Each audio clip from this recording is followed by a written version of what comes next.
Di sini kan kita dapatin, kalau memang dunia itu sudah dijamin oleh Allah, tidak ada makhluk melata apapun, kecuali mereka sudah dijamin oleh Allah, dunianya oleh Allah, lalu kenapa kok ada orang mati kelaparan?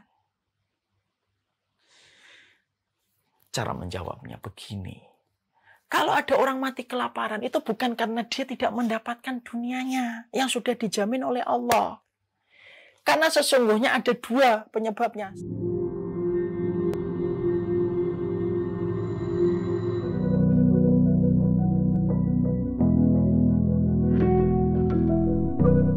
Sebelum kita selesaikan part yang kedua ini, mungkin ada yang bertanya gini, Ustadz, kalau memang dunia sudah dijamin oleh Allah dan tidak ada satu makhluk, kecuali semuanya telah dijamin oleh Allah Subhanahu wa Ta'ala, pertanyaannya adalah, lalu kenapa kok ada orang mati kelaparan? Ya, kenapa ada orang mati kelaparan? Ya Iwan ya? Ada orang mati karena kelaparan? Kenapa orang kok bisa mati karena kelaparan? Berarti katanya dunianya sudah dijamin sama Allah. Kenapa? Oh, karena takdir. Di sini kan kita dapatin, kalau memang dunia itu sudah dijamin oleh Allah, tidak ada makhluk melata apapun, kecuali mereka sudah dijamin oleh Allah, dunianya oleh Allah, lalu kenapa kok ada orang mati kelaparan? Cara menjawabnya begini. Kalau ada orang mati kelaparan, itu bukan karena dia tidak mendapatkan dunianya yang sudah dijamin oleh Allah.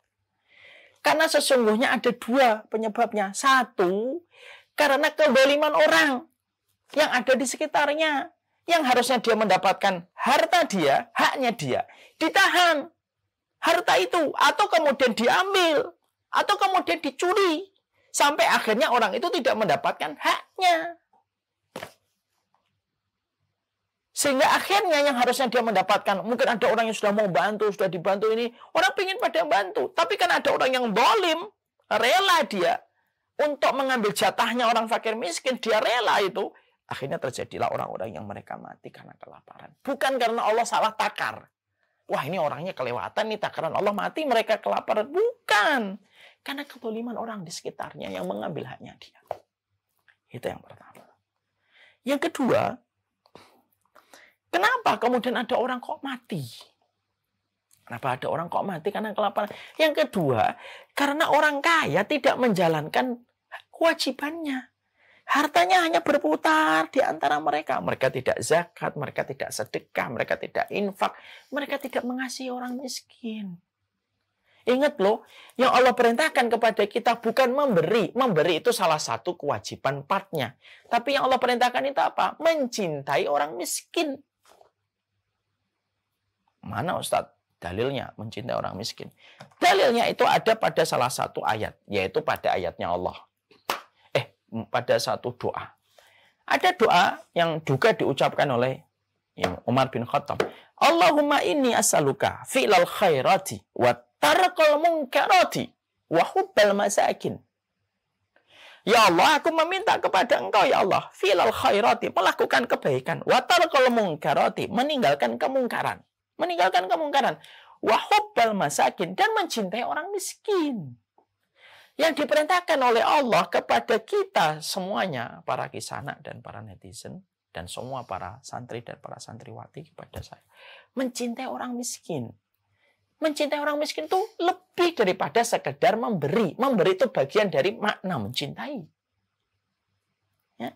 Maka kemudian, karena orang-orang kaya tidak menjalankan kewajibannya untuk memberi. Orang-orang kaya tidak menjalankan kewajibannya untuk memberi. Harta berputar-putar pada mereka. Dan tidak memberikan haknya fakir miskin. Karena harta yang dititipkan Allah kepada orang kaya, itu sebenarnya sebagian dari harta itu, atau sepertiga dari harta itu merupakan hanya orang miskin. Yang karena sifat bakhil ditahan. Dan berputar-putar di antara mereka saja. Jadilah satu persatu kasus terjadi. Fulan meninggal kelaparan, fulan meninggal karena ini, fulan meninggal karena itu.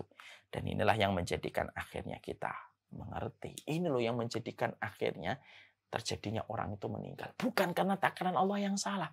Allah itu kalau nakar nggak mungkin salah. Lah kalau Allah takarannya salah, terus siapa yang benar takarannya? Takaran air hujan itu juga tidak pernah salah. Allah itu kalau ngasih air hujan, itu sudah sesuai dengan apa yang dibutuhkan makhluk. Kalau kemudian terjadi banjir, itu bukan takarannya yang salah. Ada pasti proses di antara manusianya ketika berinteraksi dengan buminya, itu ada yang kurang benar. Sehingga akhirnya air itu melimpah. Yang sebenarnya takarannya sudah ditakar oleh Allah Subhanahu wa taala dengan takaran yang terbaik.